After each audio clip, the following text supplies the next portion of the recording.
Pero, ang tanong nga is, masisitmura pa ba pati ng mga matataas na opisyales ng hukbong sandatahan at kapulisan ang nangyayari sa ating bayan ngayon?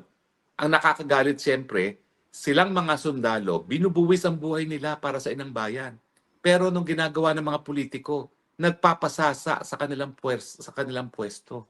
Nagpapayaman galing sa kaban ng bayan. Sigurado naman ako na dahil itong mga militar at saka mga pulis na opisyalis na ito ay nag-aral naman sa Philippine Military Academy, nag-aral naman sa PNPA, meron silang sapat na pagmamahal sa bayan para alam nila na kinakailangan na ang bagong kabayanihan now na, not tomorrow.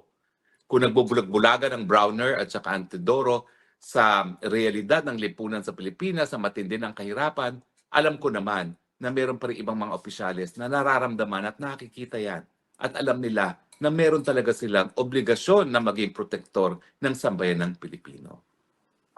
Now, pero yung bang numero ng taong bayan na lalabas na nagpoprotesta laban sa korupsyon, ano magiging impluwensya nito sa ating kung sandatahan? Well, siyempre, yan ang magiging basihan ng ating mga kasundaluhan at kapulisan kung dapat nga ba nilang bigyan ng proteksyon ngayon ang mamamayang Pilipino. Siyempre, no, hindi naman sila po pwedeng mamuhay na bukod sa mas malakihang lipunan ng mga Pilipinong ginagalawan natin ngayon, na ngayon ay nakaluklok sa kahirapan.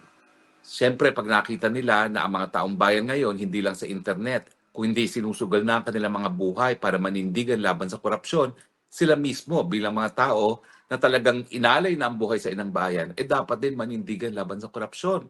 At yan naman ang hinihingi natin, na sana nga hindi lang iglesia, hindi lang mga simbahan ang lumabas na sa mga lansangan at isugal ang kanilang mga buhay para sa kanilang paninindigan laban sa korupsyon at sa pagbabago ng gobyerno, kung hindi ang buong sambayan ng Pilipino na.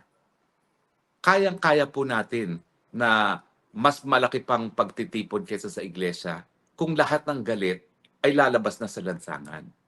Kinakailangan na po kayong lumabas sa lansangan kasi tingin ko yan din ang tinitignan ng ating kasundaluhan at kapulisan. Talaga bang pikam-pika na ang taong bayan sa korupsyon na nangyayari? Talaga bang wala ng pag-asa ang taong bayan sa administrasyon ni Marcos Jr. at kinakailangan ng magpalit ng gobyerno? Sa tingin ko naman po, sapat-sapat ng dahilan para kayo naman dyan sa inyong mga tahanan ay wag lang magkomento sa Facebook at sa Instagram at kung ano pang social media at kayo'y lumabas na. Sumali na kayo sa 16 and 17 sa rally ng mga iglesia. Miski hindi kayo iglesia para mas malaki pa ang mga pwedeng makita ng militar